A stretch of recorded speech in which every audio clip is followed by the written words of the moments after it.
Geek to me radio, da da da da da da. Domo arigato, geek to me radio, da da da da da da.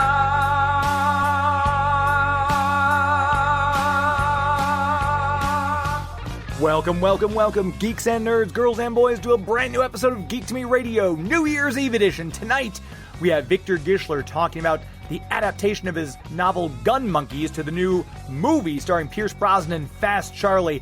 After that, we'll chat with Fabian Nicieza about his new cable miniseries, plus some other good tidbits. All that and more. Stand by. We're talking TV, comics and movies, and video games. And if you don't know Star Trek from Star Wars, we'll try to explain. There are 12 doctors from Hogwarts houses, one ring rules them all. To be the greatest Pokemon master, you must catch them all. You must catch them all. Try to catch them all. Gotta catch them all. Gotta catch them all. And for those of you, I'm not sure if you're driving around the greater St. Louis area this time of night on New Year's Eve in St. Louis, but wherever you're listening from right now, I thank you, be it after the fact, online, or live on the radio. We have a full show. We're barely going to be able to squeeze this all in within an hour, so let's jump to it. Right now, we're talking with writer Victor Gischler. It's been a while since we've had him on our show. Last time we had him on, he was talking about the Spirits of Vengeance one-shot he did for Marvel. Now, with this new movie coming out starring Pierce Brosnan, I figured we'd have him back on to talk about his original book on which it's based. Victor, thanks for your time today. Yeah, great. Great to be speaking with you again. It's when you look at books, I always talk to authors, and I'm always fascinated because one of the questions, especially with things being optioned by Netflix and Amazon and the Hollywood studios, when they write a book, do they have anyone in mind for who would play the role? So when you first wrote Gun Monkeys, was there any idea that if this is optioned, here's who I'd like to play who? I envisioned an actor, but this is a 20-plus-year-old book. So anybody I envisioned while writing it is not necessarily, going to make any difference when they finally get around to it. I had, for whatever reason, I had Miller's Crossing fresh on my mind, and I just saw Gabriel Byrne as Charlie Swift, and so I kind of because also his demeanor. His demeanor in Miller's Crossing is a little bit, similar to the novel version of Charlie Swift. So I kind of envisioned him, but I knew that when it got to be time for these people to go out and cast this thing, they want the right person for the job. They want the guy who not only fits the role, fits the character, but there's just some very realistic financing concerns and things like that, and they got to get the right guy for the part, but they got to get a guy who is going to make the financing people say, yeah, that's a good bet. We want to invest in that. Right. And so Pierce Brosnan, I think, fits the bill. Yeah, I mean, just when you look at the body of work he's done, I'm actually going back and doing a rewatch of Remington Steele now on Amazon, and then, the James Bond movies, and even after that, ones like After the Sunset and the Taylor of Panama and things like that he's done.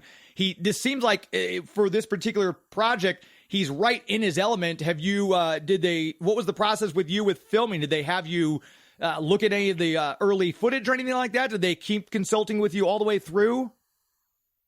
Well, they showed me a rough cut just as a courtesy, but when I went out to the film debuted at the Mill Valley Film Festival in California, and they were very kindly had me up on the stage with the director and some Phil Eisler, who did the music, and a couple of other guys, and because that was during the strike, so the stars couldn't be there, so they had other people. They had the director, and that other people could be there. And as a courtesy, they had me up, and I was asked about, the book and being turned into a film and things like that. And I said to them what I'll say to you, which is I gave myself permission to be out of it, to just let these professional people do what they needed to do to make a film. They didn't need me. There were some times that I mean, there were a number of producers on the project, and the producer that I talked the most with was a gentleman named Dan Grobnick, and he kept me in the loop as best he could. He'd call once in a while, let me know how things were going and how casting was going. But really, I just let them. I mean, I just let them do it. I let them do it. Though I have the only possible thing I can claim as a contribution, other than originally, writing the novel in the first place. Mm-hmm. The producer called me up. He said, we are having trouble because we'll send the script.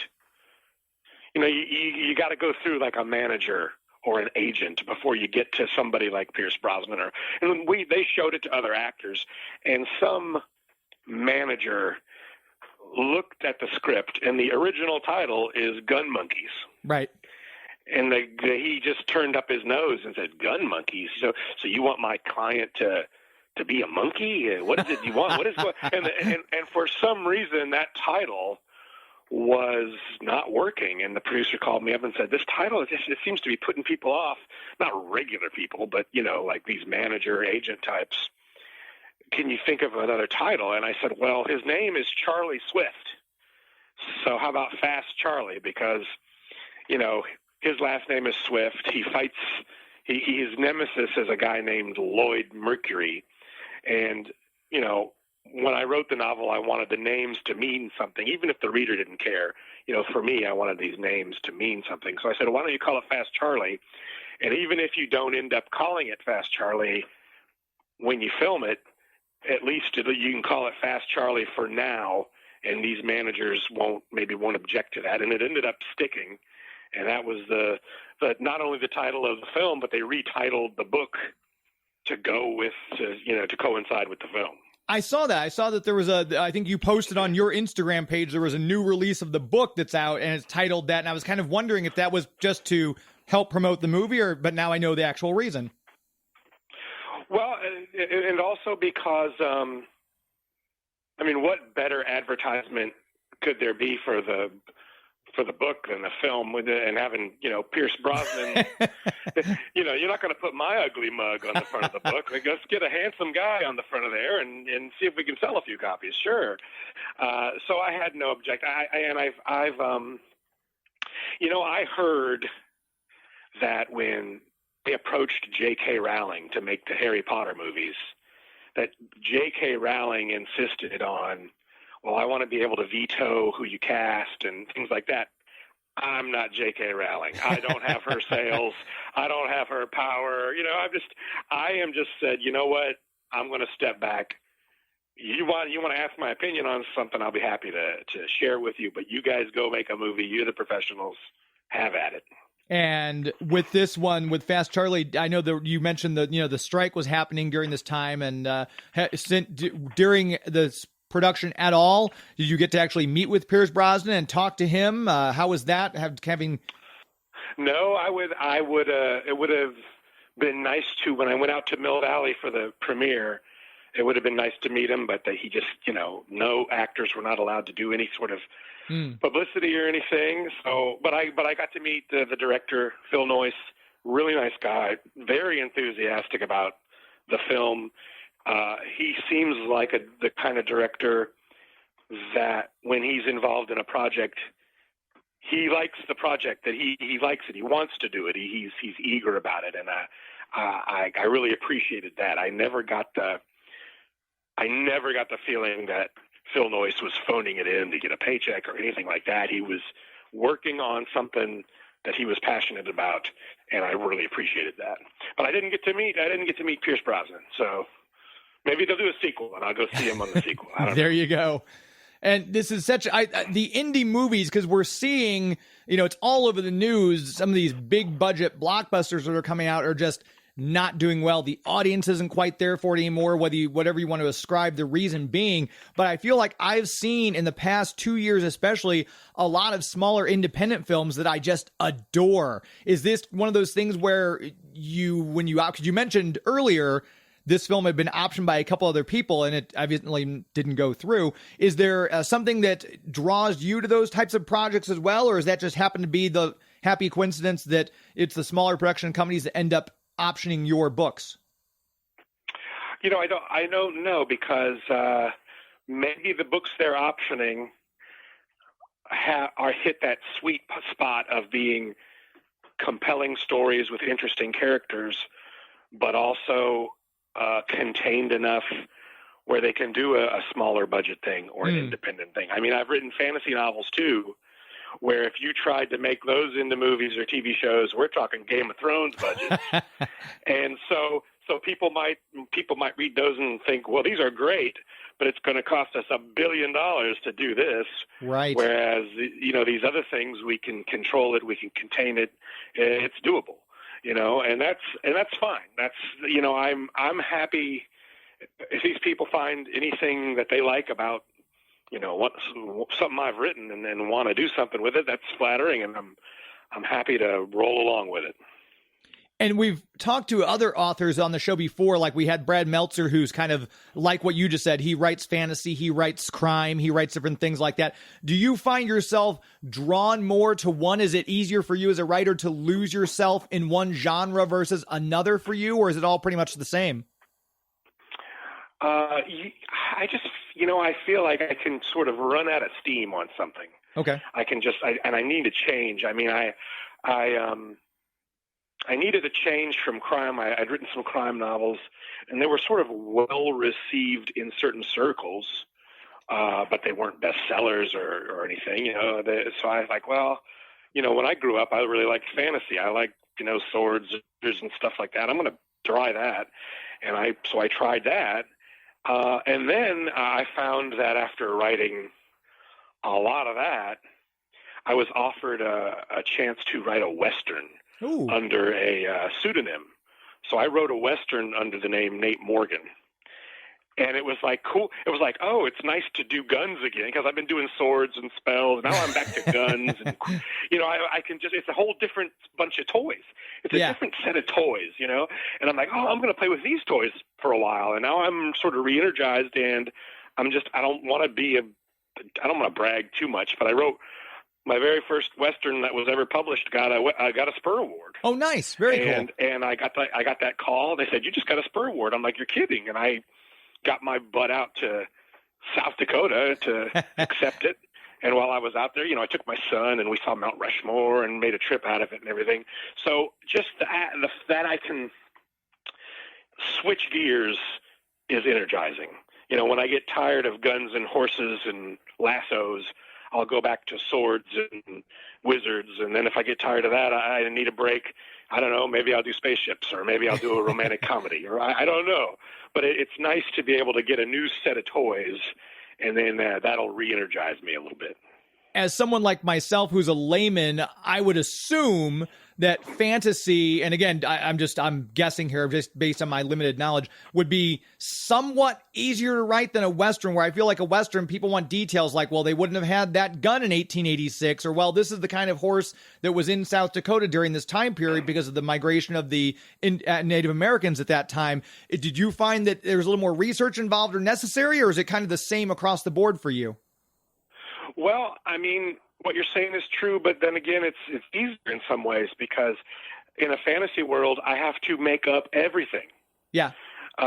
In a Western, Kansas already exists. Texas already. I just go look up some stuff in Texas and towns.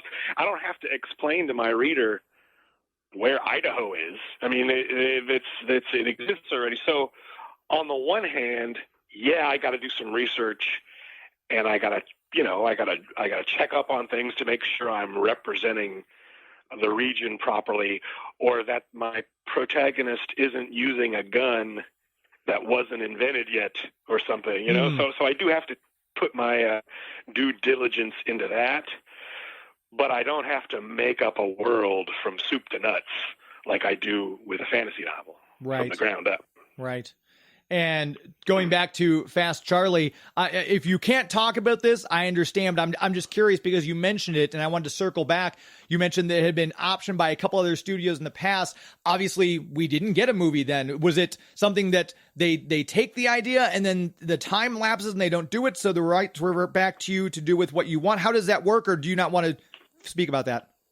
It's just about timing and the right puzzle pieces all coming together in the right place and time, and it finally happened, and it took a while, and it not, it didn't, it wasn't all good news. There were things that happened along the way that were not awesome, but I'm not going to dwell on those because it ended up being a film, and lots of books are optioned, but it's only a small percentage of them that get to actually be a film. So I'm not going to, dwell on maybe the short list of things that weren't ideal. Right. And instead focus on the much larger list of stuff that's really cool.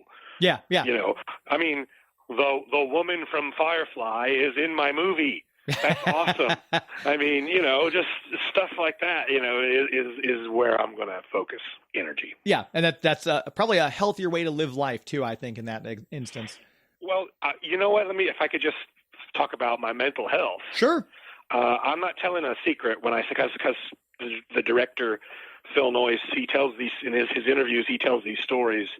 So I was asked when I was being interviewed on stage, sitting right next to Phil Noyce at the premiere, they said, how does it feel to have your book made into a movie? I bet it feels great. And I said, without even kind of thinking, I said, it felt great at first, but then it became a source of anxiety because they got to filming. They had Pierce Brosnan, they had the crew down there, the director down there. They got them all down there in New Orleans, ready to go. 4 days before filming, they lose a giant chunk of the funding. It just goes away. Ooh. And they said, oh, we're going to film in February. Oh, no, we're not going to film in March. Maybe we're going to film in April. And I started getting anxious, like, oh my God, is this going to happen? And it became, instead of it being like this great thing that's happening, it was like a great thing that was maybe going to be taken away. Yeah, that makes sense. Sure. I was like, oh, I'm having, this is great. It's like if you walk into your own birthday party and somebody comes in and takes the cake and all the presents and walks out and says, never mind, you're not going to have a birthday party. And it's like, yeah, that would suck. And I thought, this is it. My birthday party is over. And so it became a source of anxiety. And then when it finally did happen, I just had to take like this deep breath, and my wife had to remind me, like, this is good. We should go out to Mill Valley and to the premiere and see it. And I'm just like, should we? I mean, I guess. And it took a while for me to feel good and happy about it again, because it was just this source of stress. And that's fascinating. I'm glad you said that, because a lot of people, they see it's that meme where you see people's success and it's the iceberg sticking out of the water and you don't see all this stuff under the water. That's the tension, the hard work it took to get there, the setbacks and everything like that. So what you've described is kind of like that iceberg meme. And I'm glad that you said that, because a lot of people, I don't think, associate someone's success with negative feelings sometimes. So thank you for that. Thank you for that honesty. Well, and I got to tell you, and nobody out there should feel sorry for me, because it worked out. Yeah, clearly. So I am not trying to say poor me. I'm just saying it wasn't a smooth road, Yeah, and I think that's great, because like I said, people are opening up more about mental health, and I think what you've just said will make someone else feel like, oh, you know what, I feel like that, so I'm not alone in feeling that way. That's good. So yeah, I appreciate that very much. And one last question before I let you go, because I told you I'd only keep you for a little bit. I'm curious, you mentioned, if there's a sequel. If there is a sequel, would that be something that, well, here's another book, is there like a Charlie Swift series, or would that be something that they've got the rights now, they can do whatever they want with the sequel, kind of like they did with the Quiet Place 2? How would that work out for you? Another thing that Phil Noyce mentioned when we were all in Mill Valley is that they had been contacted by somebody about a TV series for Fast Charlie. Now, I don't know who that was or how serious it was, or anything. I flat out don't know. But they can pick up that ball and run as far and as fast with it as they like. And I will just pat them on the back and say, good job, fellas. And do what you can do. Make hay while the sun shines. Yeah. Hopefully the executive producer credit or something like that if they do a series, I would think, for you. That'd be fine. I would take that. And I guess the sales, I think what you printed with that new cover with him on there, I guess there's renewed interest in the book too, which is always nice for an author to have, any interest at all, but renewed interest in a book you previously had written must be great. It's kind of cool because, after 20 years, people would still pick up a copy once in a while. The good thing about Amazon is, it's hard to you couldn't walk into a Barnes & Noble and find a copy of the book. It's a 20-year-old book. Mm-hmm. But Amazon.com keeps things alive. People were still buying a copy here and there. But yeah, now it's sort of got a new lease on life, I guess. And I would love to think people would find the book and give it a chance. And maybe you see the movie and you read the book and compare and contrast, see what they left out. That might be fun. But it's nice that the book, Hard Case Crime, is the publisher, and they're kind of the perfect publisher to bring this out because it's their kind of book. So I'm glad it found a home with Hard Case Crime. I'm in my studio right now, and I'm looking across the room here. I've got my row of my original Ian Fleming Bond novels, and I think about how different those novels are from the movie treatment. So I said the last question was the last question, but my last question is, if someone's familiar with the book, are they going to be thrown for a loop like Moonraker or something where that's completely different, or does it follow along pretty well? You're going to see, if somebody has read the book and has a good memory of the book, because like I said, it's 20 years old, you're going to see that the movie is obviously based on the book. It's clearly the same plot, the same characters, the same situation, but it's all been very streamlined. They took just what they needed from the book, and anything that was extra stuff, they just left it, and they just used the core necessary stuff from the book, because it's a really trim, slim 90-minute movie. It's not a giant Lord of the Rings kind of movie. It's just a quick 90-minute movie, and I think it's a good companion. I think it's a good adaptation. But if you go and read the book, you're going to get a lot of new stuff that didn't make it into the film. And if people do want to get the book, you suggest buying it. Obviously, it's hard to find in bookstores because we always recommend support your local bookstore. But do you have a website where people can go visit you and then see your novels, pick up some of your other stuff directly from the website, or is it all online retail mostly? I have a website that people can come find out about me, but I leave it to the bookstores and Amazon and those people to actually sell the books. Since it is a new book, you can, if you want to support your local bookstore, I would absolutely tell you to do that. Walk into your local bookstore, and if they don't have it, they can order it, have it in a couple of days. Or if you just can't stand it and you have to have it immediately, just go on Amazon and get it on for your Kindle.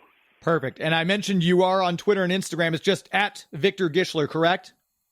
That's correct. Very cool. And if you're listening to this after the fact, scroll down to the bottom of the page and you can, we'll have a link to Victor's website in our show notes. Victor Gischler, I greatly appreciate your time. Thanks for being on, and happy holidays to you. Happy holidays to you too. And it was good. And I'll talk to you again in 20 years when they make the next movie. Oh, hopefully not that long. We'll see. All right. Take care. Big thanks to Victor Gischler for making the time. If you haven't checked out Fast Charlie on streaming platforms, make sure you do so. It's a great film. We want to make sure we tell you quickly about our official comic book sponsor, Bugs Comics and Games. They've been with us for quite a while now, and if you've not been out there, you're missing out on a great place to buy comics. We're about to talk to Fabian Nicieza about his new cable miniseries coming out in January. Head out to Bugs, let Larry know, hey, I want to put that cable miniseries on my pull list. Make sure you start a pull list, and make sure you join the Avengers Club, because you'll start saving money automatically every time you buy comics. Instead of paying full price, why do that? Join the Avengers Club, get a discount on your new issues, back issues, toys, games, bag boards, hobby stuff, whatever it is you're getting there at Bugs, Comics, and Games. Save some money while you enjoy your hobby. Just chat with Larry, tell him Geek to Me Radio sent you, and he will make sure that you are in the know about everything you need to know, and of course, make sure you're saving money everywhere you can. Bugs, Comics, and Games. Give their Facebook page a like, and of course, follow them on Instagram, Bugs, Comics, and Games. Very proud to have them as our official comic book sponsor here on Geek to Me Radio. Our next guest has been on the show before, and we've got him again talking about his new series. Let's dive in. We're joined once again by author, writer, Fabian Nicieza. We had him on last time. It was one of my favorite shows. We talked about all the advertising and marketing that Marvel Comics put out when he was in charge of that, and it was a great deal of fun. We had a lot of response to it.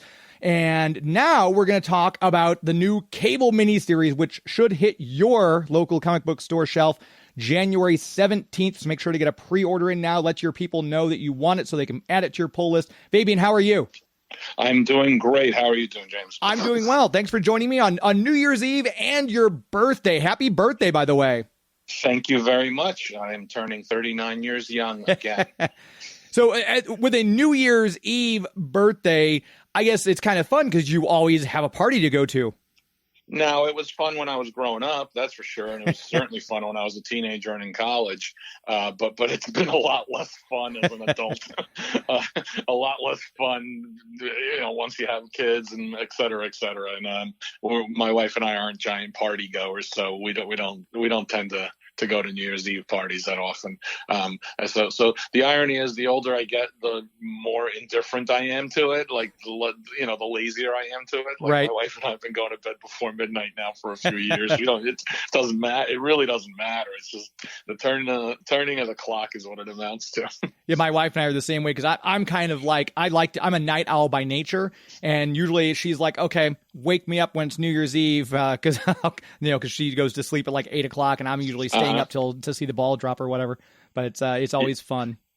Yeah, it's just like with anything, you can make something of it every single year, and that's wonderful. Have fun, but the other side of the coin is it's the same thing every year. So right. It's just the other side of it is just it's the expectancy.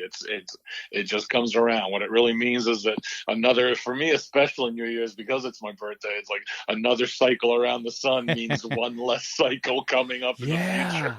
Yeah, it's kind of odd. We reach that apex where it's like, oh, now there's less of those to look forward to, which... Oh, yeah, no. Unless I live to 124, there's a lot less because I'm on the other side of half of having lived my life. Right. It's so, and who knows, with life expectancy, and we talked off air about your childlike mindset, maybe you will live to be 124. It could be, yes. You never know. Yes.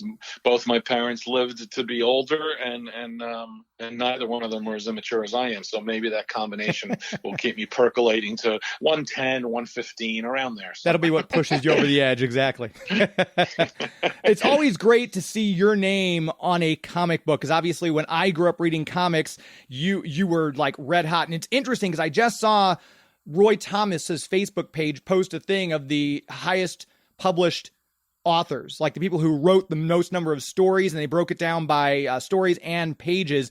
And you're up in the top like 15 with names like Roy Thomas, Stan Lee, Chuck Dixon, a lot of people who wrote massive stories. And it's impressive that you're on that list. That's got to be very pleasing, I would think. Did you see the list? Do you have any thoughts on it? I've seen different ones at different times. I never took stock of it, and I should have. Like, Dan Slott counts every page he writes, and I never did. And in hindsight, I regret that, because then I never know exactly what's accurate and what's not, and it's almost impossible for me to go back and look at everything and try to catalog everything.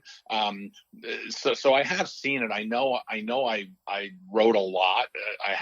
The irony is that I really stepped away from comics as my main source of income almost 20 years ago at this point. Mm-hmm. So since 2008 or so, 2010, I really haven't written many comics. My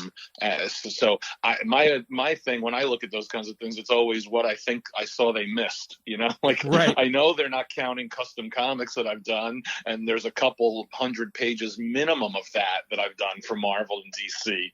Probably more than that, probably 300 to 400 pages worth of custom comics work I've done for Marvel and DC. They don't count that, that kind of stuff. So I'm not surprised.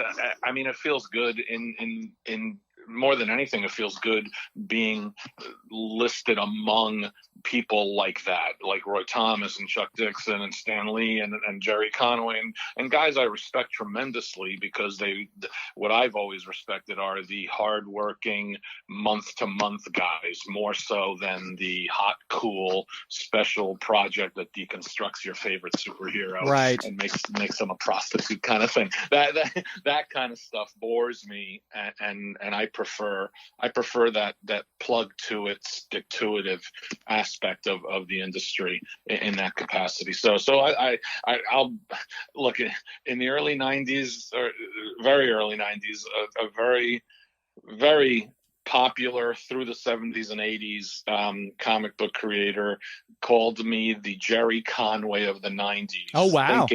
Thinking that it was an insult to me. And I laughed because it was like a tremendous compliment to me. I don't have to like everything Jerry Conway wrote to respect the living daylights out of the fact that Jerry Conway was writing monthly comics for decades since he was like 17, 18 years old, So being in that grouping is kind of cool. And when you said someone called you that, my reaction was, oh, wow, because what a compliment. The guy's written Spider-Man, Batman. He's done all sorts of stories. He's done stuff that got adapted to animation. So, yeah, I'm kind of scratching my head on how that can be an insult myself. Yeah, but because they're thinking that because their view is very myopic, because they're hot then or hot during the decade. There's a real tendency in the industry to disparage anything that came before you as a way of pumping yourself up, And I think that's part and parcel of it. And look, I probably was a snarky, arrogant ass when I was in my 20s and early 30s, and I probably ragged on some of the previous generation. I got over that stupidity real quick. The more work I did, the more I respected the work that came before me. You know what I mean? Yeah. So I'm at the point now in my life and in my career where anybody who works hard as a freelance writer across different platforms throughout decades is truly a hardworking professional writer, period. Right. And I know we didn't get a chance to talk about it before we get to cable. I saw you last at Terrificon, I think was 2022, 2 years ago now, and your Juggernaut series was ongoing, and I had you sign the big promo poster. I get you and Ron to both sign the promo poster for me, but I didn't get a chance to tell you that was an amazing miniseries. I absolutely adored it.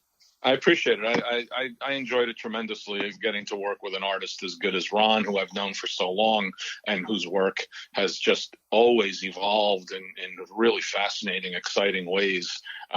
It was as I was working on the cable miniseries now, I just realized I've actually been pretty lucky in that I've gotten to work the very little amount of comic book work I do now. I've really gotten to work with artists I've either known a long time and respect, or artists that I never worked with or don't know that well, but whose work I find perfectly suited to the kind of writing I like to do. And Ron is certainly one of those. And now Scott Eaton on cable is another one.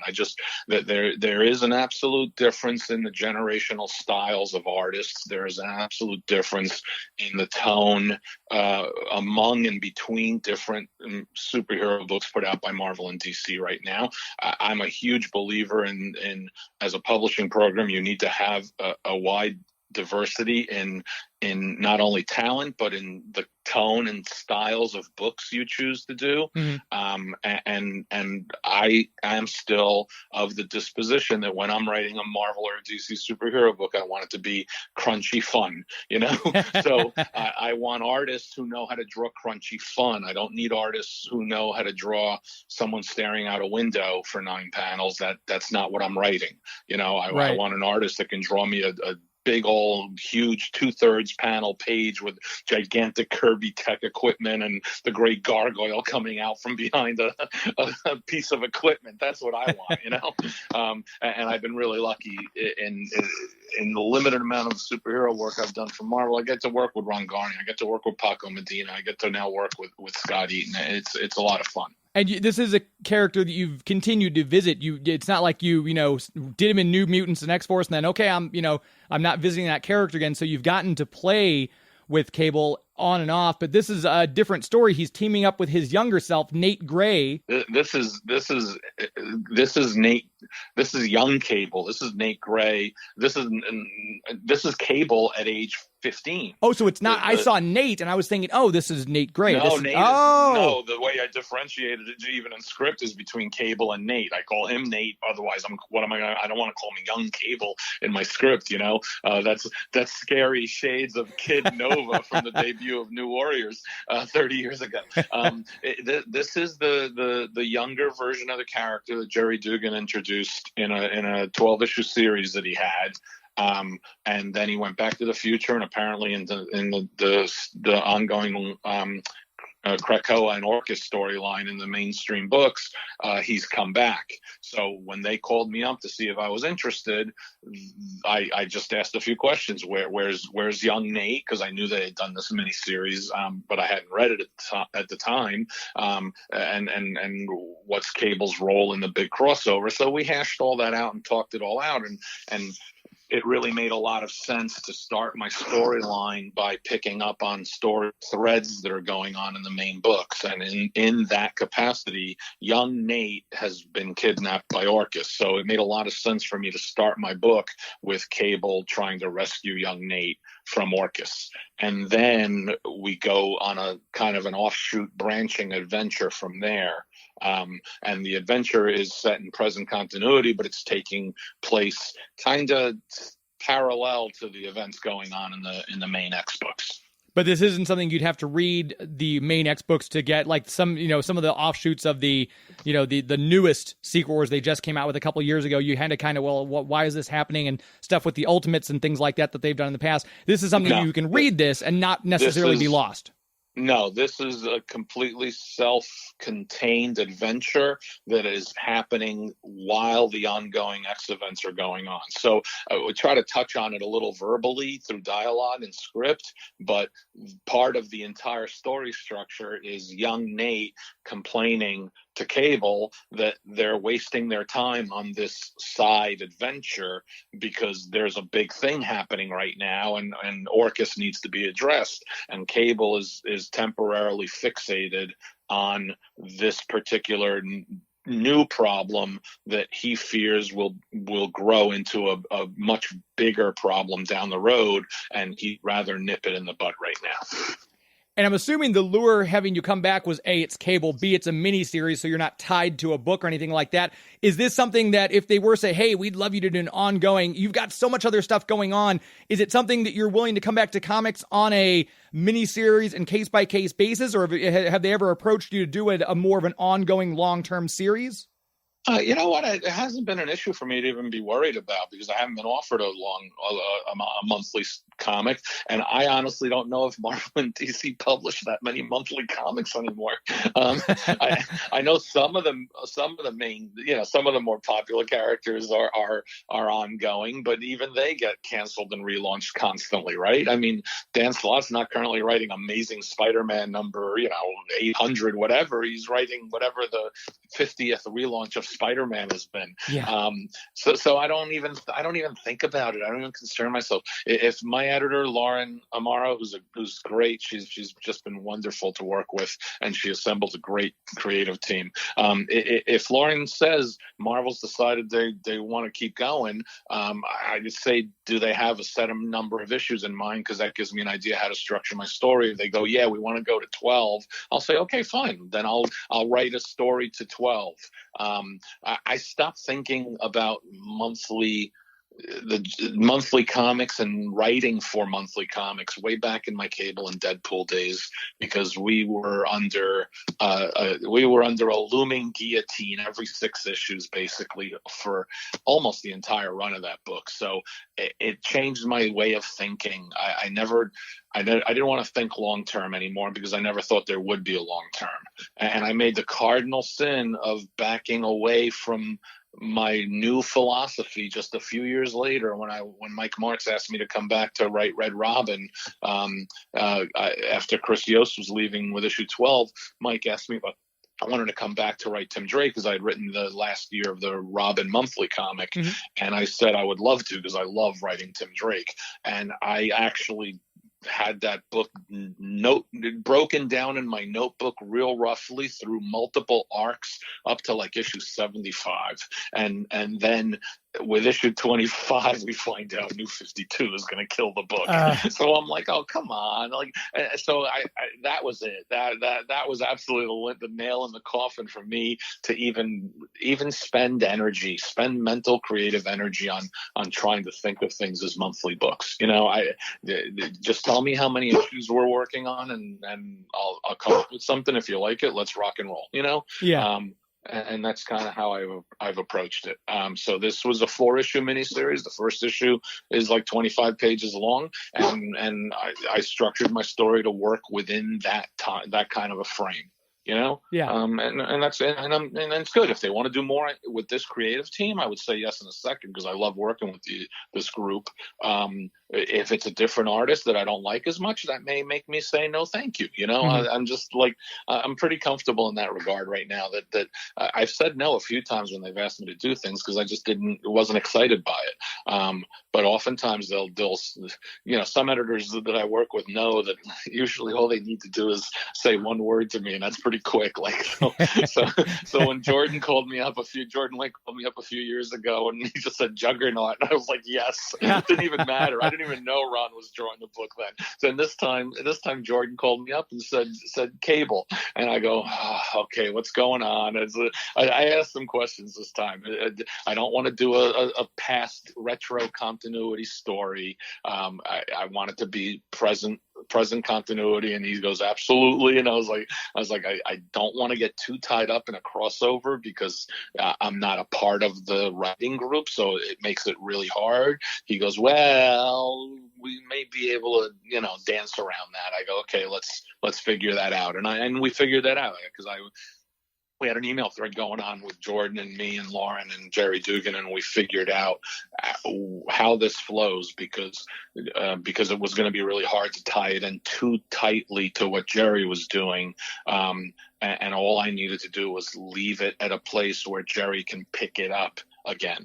And that's exactly what we're doing. So I'm basically taking the baton from them, running along a parallel track, and then handing the baton back to them at the end of it, And that perfectly answered my next question, which was going to be, how much did you come into with, well, if I'm going to do it, I want to do this, and how much were the editorial team like, well, you can't do this because this, because I know some writers we've talked to recently have said, well, they wanted to do this. Like we just had DG Chichester on to talk about the Daredevil series, and for some reason there was a character. They said, well, no, you can't use this character. So I didn't know if there was any. You came in with some that ideas. Happens all the time, though. That's constant.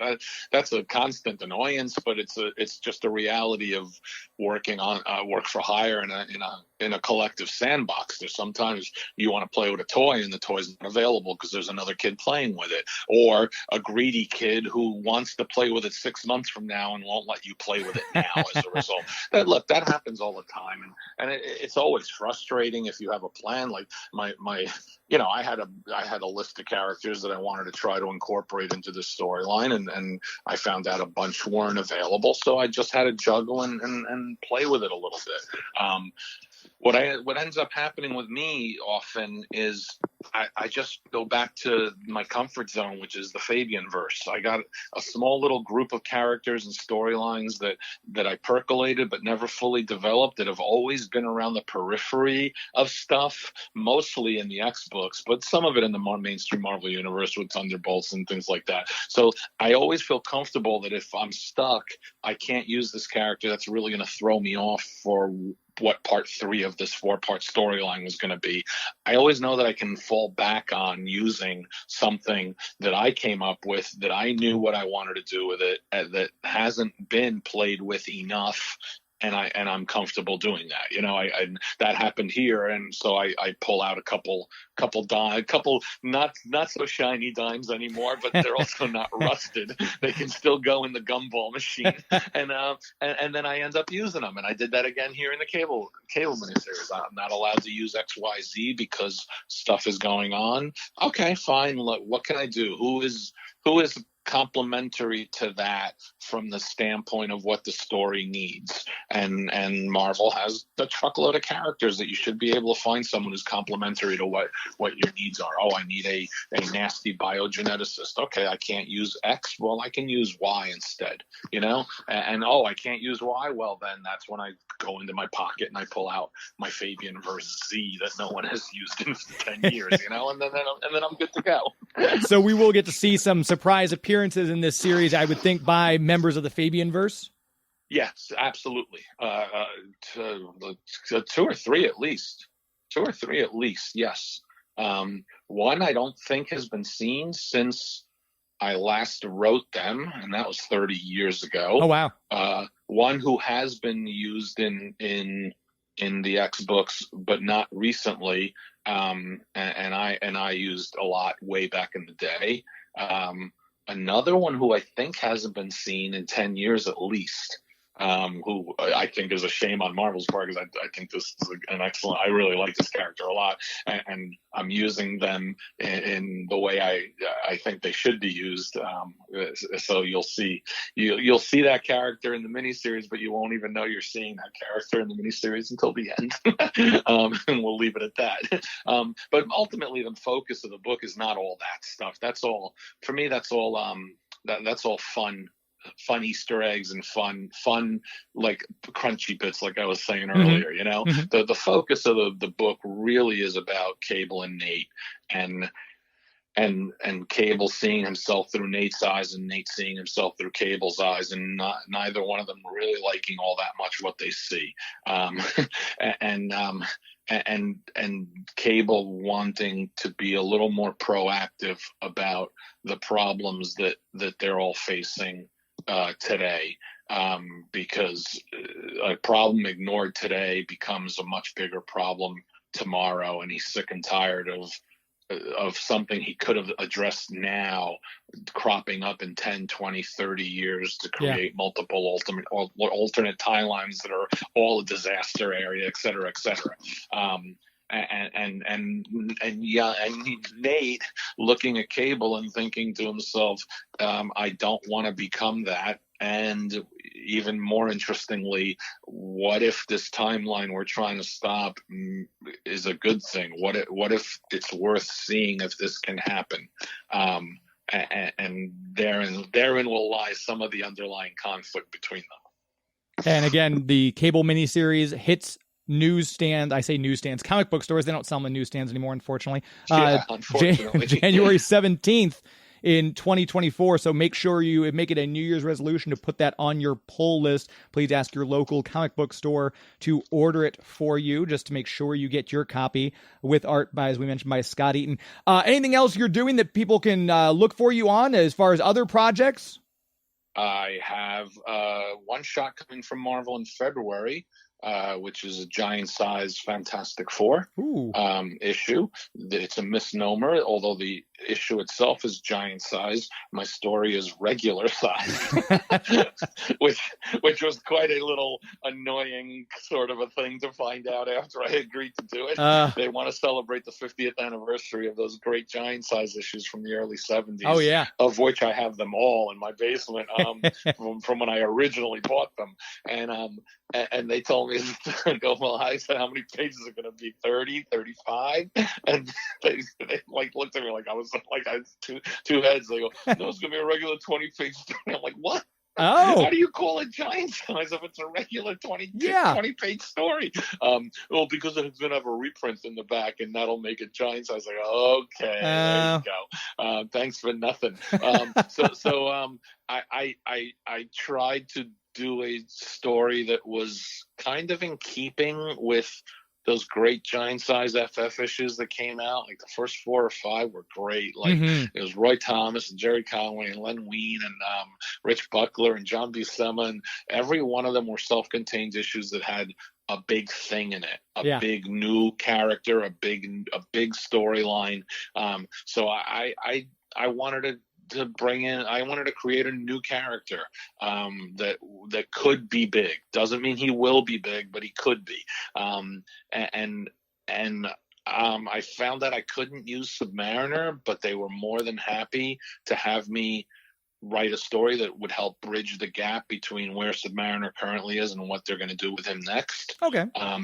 So I just looked at my tropes for Submariner and I thought to myself, well, they've been saying something for 50 years and I don't know that we've ever fully defined it.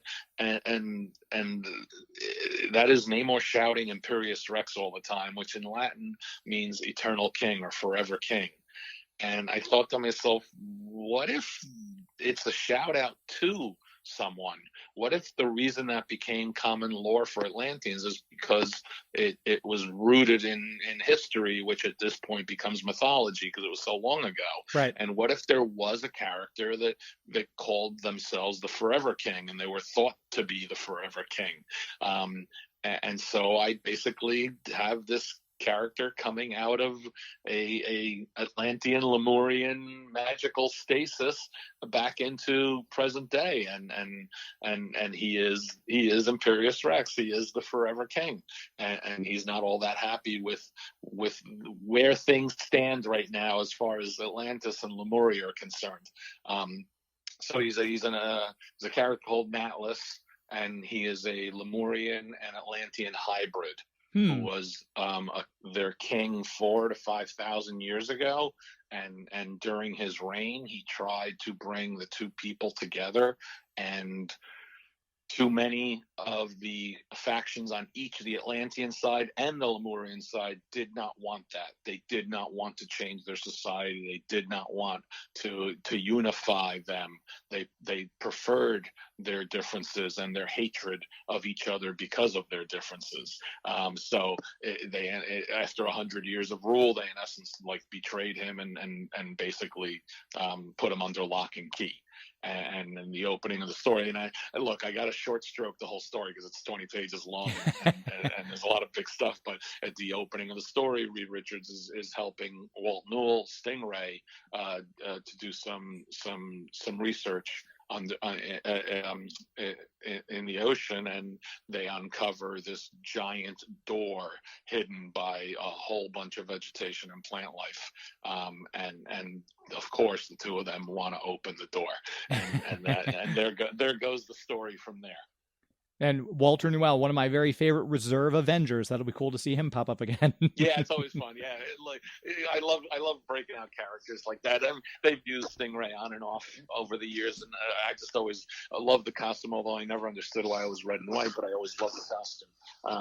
And getting to use him, unfortunately I don't get to use Stingray that much. It's as much Walt Newell as anything else within the context of the story. And anything else besides the Giant Size FF in February? Coming a little later in the spring, let's say late spring, maybe early summer, will be the release of my first Image book that I'm co-writing with Kurt Busiek with art by Stephen Mooney. Nice. It's called Free Agents. Solicitations will be coming out soon on it, so I don't want to say too much yet, but it started as with most things in me writing comics, it starts with a phone call. Kurt called me up and said, do you want to co-write a book with me? And I said, well, I always enjoy working with you, even though it's a tremendous pain in the ass for both of us, so let's do it. And we started percolating an idea that he had a while ago that he wanted to flesh out, and it's basically a group of interdimensional soldiers who have been fighting a gigantic interdimensional multi-plane war their entire lives, and they find themselves trapped on Earth with no war to fight. So what are they going to do? Who are they going to become? and how does that radically change with the unexpected return of someone who is very, very much focused on keeping them prepared for the battle that they inevitably think is going to come to Earth. So we can look for that in the spring or summer of 2024. For someone who doesn't write comics very much, you seem very busy in comics right now, which is great. Well, it's actually interesting. It's an interesting ebb and flow. Like I got the Cable call and the Giant Size FF call a week apart. Like literally out of nowhere. It's like the editorial offices, they're all talking to each other. Oh, I'm going to use Fabian on this. Oh, that's a good idea. Let me see if Fabian would be interested in doing this issue I got lying around that I don't have anyone to do, and so that happened. That happened the same thing years earlier with the Juggernaut thing. Kurt called me like the same week that Jordan White called me. Jordan's offering the Juggernaut, and this was like, we're talking about like the fall of 2020 or something. And Kurt was calling me to see if we wanted to get this started. It's taken years to get free agents going for a wide variety of reasons, not the least of which we weren't going to solicit until we had like at least 6 issues in the can. Yeah. And we're being real smart that way because I'm really adamant about wanting it to come out on a monthly basis. And in between that, I was working with Riley Brown on my Outrage webtoon comic, and that got delayed for a year because of issues that we were having with the production of the material. But I've always dabbled. I'm always poking my finger back and forth. If I get a call, I'm interested. I don't pitch. I don't solicit myself to do it. I don't call editors. I haven't written anything for DC in 5 years, I think. But if an editor from DC called me tomorrow, I'd entertain it, depending on who the character is and who the artist is and everything else. Yeah. So yeah, I'm at a really good point in my life and in my career right now where I get to do stuff that is fun and that I'm enjoying, and I get to say no if I feel like saying no. I don't have to do the work, which is great. I don't have to pay a mortgage. I don't have to pay college tuitions anymore. That's all like rearview mirror for me. So I'm just enjoying what I'm doing, and I'm percolating, my third book and my third novel, and I'm percolating television development on Suburban Dicks, and we'll see what happens. And I'm sitting here in my studio. I'm looking at Suburban Dicks and Self-Made Widow right here in their glorious red and blue slipcases. It's always cool. So hopefully another one of those will be coming. But like I said at the very beginning, whenever I see your name coming on a comic book, I'm always going to make sure that I get a copy because it's always top tier stuff. I know you're active on social media. Anything else websites wise? People want to keep up with you, find out more about you, talk to you directly? No, I have an author website that I never update, so they'll never get updates from me there because I got Fabianicieza.com, which I was hoping would be the most misspelled URL on the planet Earth. Right. I don't keep up with enough because I'm too damn lazy. But I'm on Twitter all the time. I'm on Facebook. I'm on Blue Sky, and I'm on Instagram.